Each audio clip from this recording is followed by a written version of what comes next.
நீங்க யார் ஃப்ரெண்ட்? அவங்க சார் விஜய் ஃப்ரெண்ட். ஓகே. எத்தனை வருஷம் ஃப்ரெண்ட் நீங்க? நாங்க சின்ன வயசுல இருந்தே ரொம்ப friend sir. Okay.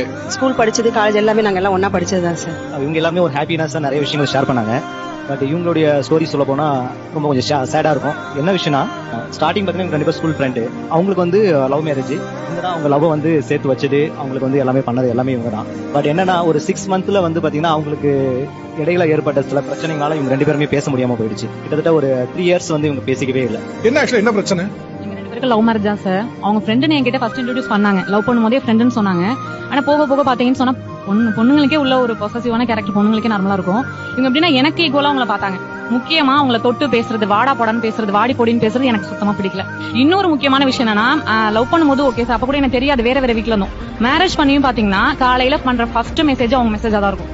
WhatsApp open பண்ணாலே குட் மார்னிங் அவங்களோட தான் இருக்கும். அது நைட்டு தூங்கும்போது குட் நைட் அவங்களோட தான் இருக்கும். ஓபன் பண்ணும் போதே அவங்க கிட்ட பேசிதான் எழுந்திருப்பாங்க, தூங்கும் போதே அவங்க கிட்ட பேசிதான் வைப்பாங்க. மாடி போடின்னு பேசுறது, இவங்க வந்து அடிக்கிறது, அவங்க இதை சாப்பிட்டுட்டு இருந்தா தட்டுல வந்து எடுத்து சாப்பிடுறது, அது நான் தானே சார் சாப்பிடணும். அது மாதிரி நீங்க முன்னாடி இருந்துக்கோங்க. அதை பத்தி நான் உங்களோட பாஸ்ட் பத்தி நான் கேட்கவே இல்லை. நான் வந்துட்டேல, அந்த பிளேஸ் எனக்கு தானே. சோ அதெல்லாம் வந்து நான் அவாய்ட் பண்ணிக்கங்கன்னு சொல்லி சொன்னேன். ஆனா அவங்க அவாய்ட் பண்ணிக்கல. நான் ஒத்துக்கிறேன் சார், என்னால வந்து அவங்க ஒரு 3 இயர்ஸ் பிரிஞ்சிருந்தாங்க. மேரேஜ் ஆயிட்டு ஒரு 6 மந்த்லயே நான் தான் அவங்களை பிரிச்சுட்டேன்னு வச்சுக்கோங்களேன், பிரிச்சுட்டேன். ஆனா அவங்களுக்கு மேரேஜ் ஆகி 2 இயர்ஸ் கழிச்சு வந்துட்டு அவங்க வீட்டுக்கு வந்தாங்க. அவங்க பாப்பா காது குத்துன்னு சொல்லி இன்வைட் பண்ண வந்தாங்க. நாங்களும் வந்து போனோம். அந்த ஃபங்க்ஷன் டேட்டு டைம் இடம் அது மட்டும் தான் நான் இன்விடேஷன்ல பார்த்தேன். சரி ஓகே கிளம்பி போயிட்டு ஸ்பாட்டுக்கு போயிட்டு எல்லாம் நிக்கிறோம். அந்த டைம் வந்துட்டு காது குத்துற டைம். இவங்களை பார்த்துட்டு விஜய் என்ன நின்னுட்டே இருக்க, உட்கார அப்படின்னாங்க. எங்க உட்காரணும், ஏன் உட்காரணும் அப்படின்னு சொல்லிட்டு கேட்டாங்க. என்ன சொல்றேன், நீ இன்விடேஷன் பாக்கல, உன் பேர் தானே தாய் மோகன் சொல்லி போட்டிருந்தேன் அப்படின்னு சொன்னாங்க.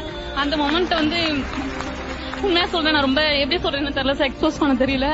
திருப்பால் அடிச்ச மாதிரி இருந்துச்சு எனக்கு. இவங்க ரிலேஷன்ஸ் போய் பிரிச்சிட்டோமேன்னு சொல்லிட்டு ரொம்ப சங்கடப்பட்டேன் நான். அவ்வளவு கஷ்டமான சூழ்நிலை. நிறைய டைம் நான் வந்து உஷாட்ட கேட்டிருக்கேன். மறுபடியும் இந்த இடத்துல எல்லாருக்கும் கேட்கிறேன். சோ சாரி உஷா, நிறைய டைம் தெரிஞ்சோ தெரியாமல உன்னை ஹர்ட் பண்ணிருப்பேன். I am sorry.